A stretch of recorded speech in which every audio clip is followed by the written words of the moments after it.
আদার আদার এই যে প্রদর্শনী অসম্ভব ভালো লাগতেছে।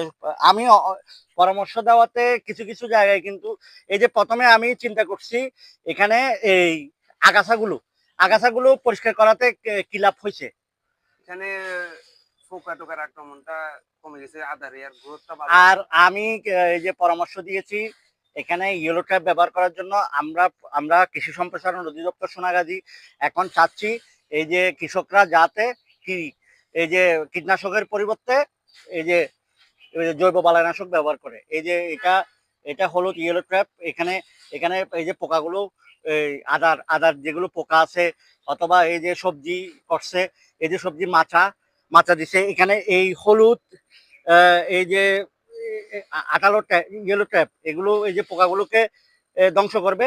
আর এই যে এই মাচাটা এখানে এই আদাতে ছায়া দিবে। রোদে যে ছায়াটা এই ছায়াটা দিবে।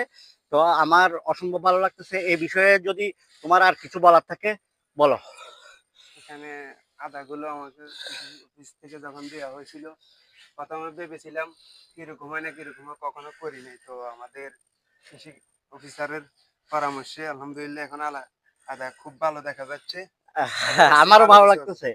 এই যে আদার গাছের সামনে আমি নিজে আপনি ওষুধটা দেওয়ার বলার পরে, এটা দেওয়ার পরে আর গোড়া পৌঁছে নাই আগে যেমন। গোড়া তো এখন এখন এত বড় বড় হয়েছে। আমি প্রথমবার যখন আসছি তখন আদাগুলো অনেক ছোট ছিল। অনেকগুলা এই যে পচে এই যে মারা এই যে গেছে। পোকা এই যে পোকা দেখা যাচ্ছে এই পোকাগুলো এই ইয়ার মধ্যে এই হলুদ আঠালো ট্যাপের মধ্যে ধরা পড়বে।